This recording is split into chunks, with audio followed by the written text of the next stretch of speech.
titled Headaches and Associated Disorders of Neuro Ophthalmic Origin. So we've done part 1, part 2, part 3, part 4, and this is part 5. So in our last class, which was part 4, I began to teach on cluster headache, and I began to say that it is severe and can even make the patient wake up from sleep. It is usually unilateral, predominant in men, occurs in clusters, and I also said that alcohol is a common trigger, and also attacks are shorter than migraines with no vomiting involved. I also say that it is associated with Horner's syndrome, and then treatment includes the use of corticosteroid, intranasal sumatriptans, etc. And then I went further to teach on tension type of headache. We say that tension type of headache is regarded as a continual occurrence of the migraine headache, and that the pain is mild to moderate with no aura of vomiting or vomiting. Well, I also made mention that it is often bilateral and located um, over the eyes, on top of the head, the temple area, hospital. These are the major areas where the patient complains of pain. And then we say treatment involves the use of abortive medications for migraine. And in cases where treatment is not responsive as we want it to be, stretching exercise, acupuncture, botulinum toxin have been beneficial. So today I want to wrap up on the headaches, and this will be the last series, and then next week I'll begin a fresh series altogether. So this is part 5 of headaches and the last session. Today we are looking at facial pains and disorders. We've looked at headaches, so we want to move into facial pains and understand what they are and how to tackle them in a clinic setting. So facial pain is a common occurrence in patients with migraine, sinusitis, and dental diseases. Patients who have dental diseases, inflammation in the sinus, or migraine, they usually come down with facial pain. So it is important that the doctor knows how to handle them and knows what to do. Now, the trigeminal nerve is both a sensory and motor nerve. Trigeminal nerve is one of the 12 cranial nerves in the human body, and is the fifth nerve.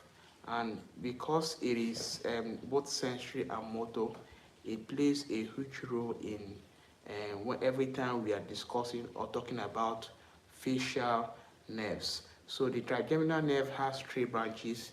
The first is the ophthalmic branch, the second is the maxillary branch, and the third is the mandibular branch. So the ophthalmic branch supplies the eyes, and then the maxillary branch supplies a part of the face, and then the mandibular, the jaws.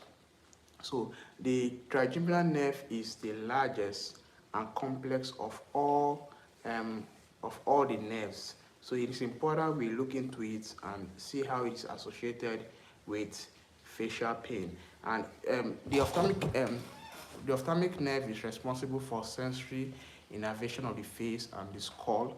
So the ophthalmic nerve innervates the face and the skull, while the maxillary nerve innervates portions of the nasal cavity, sinuses, the maxillary teeth, palate, and then the middle portion of the face, and the skull above the mouth and below the forehead. This is where the maxillary nerve innervates. And then the sensory fibers of the mandibular nerves are responsible for pain and temperature information from the mandibular teeth, buccal mucosa, the temporomandibular joints, the face below the distribution of the maxillary nerve, and the anterior 2/3 of the tongue. And this is differentiated from the taste, which is produced by the cranial nerve 7, which is the facial nerve. So having just a brief introduction on the trigeminal nerve. So there is a phenomenon or a condition or a pathology known as trigeminal neuralgia. So it is one of the common cause of facial pain. So trigeminal neuralgia manifests clinically as a brief pain-like sensation depicting that of an electric shock. So the patient feels as though he's been electrocuted in the face, and it is brief, sharp pain, and then usually triggered when the patient is speaking, chewing, or touching the affected area. Remember, the trigeminal nerve, it has 3 branches, and it really innervates the mouth and the face region. So every time the patient stimulates the nerve by either by chewing, by speaking, or by touching the affected area, it feels a sharp pain. And usually idiopathic, in the sense that there is no known cause for it, usually found in the middle age population. So most times the cause cannot be traced. So the pain occurs in the second and third trigeminal division. That is the second and third is the maxillary and the mandibular. That's where the pain most times occurs, and the pain can last from seconds to 2 minutes, which may even occur several times in a day. So the patient tells you the pain lasts for 2 seconds to 2 minutes, intermittently different hours of the day. And then common cause is compression of the trigeminal nerve root. So when the trigeminal nerve root is compressed, it begins to cause the patient to feel pain. So that is one of the major causes of trigeminal neuralgia. And MRI is a diagnostic tool. It's very, very important that MRI is sent for, that is magnetic resonance imaging is sent for, so that we can know what is actually going on there. And then the treatment is usually with anticonvulsants, surgery also. There's a surgery technique for it, and also acupuncture has also proved positive, where other forms of treatment have not been useful. Finally, other forms of facial pain that is worthy of note is herpes zoster ophthalmicus, and then atapical facial pain. Atapical facial pain, the patient is not, the cause cannot be traced to anything per se, but yet the patient is complaining of facial pain.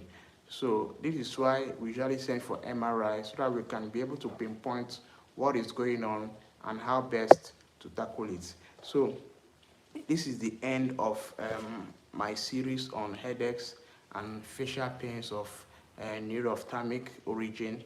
I hope it has been a blessing to you.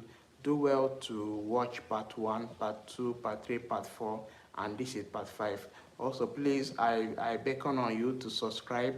I beckon on you to like the page, the channel. I beckon on you to comment and share with me your ideas. Share with me your whatever you have in mind. Ask your questions, your suggestions. Also, it's a learning environment. I'm open to learning. Teach me what you know that I've not mentioned here.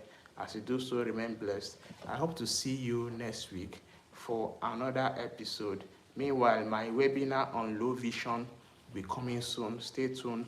I'll be hosting a webinar soon on Google Meet for on low vision, and as well, my next series should be on pediatric neuro-ophthalmology. So complications and cases that are worthwhile to note in pediatric cases. Do well to stay tuned. Please share the video, like, comment, and subscribe. Have a good day, and I hope to see you in my next video. I am Dr. Wisdom. Remain blessed.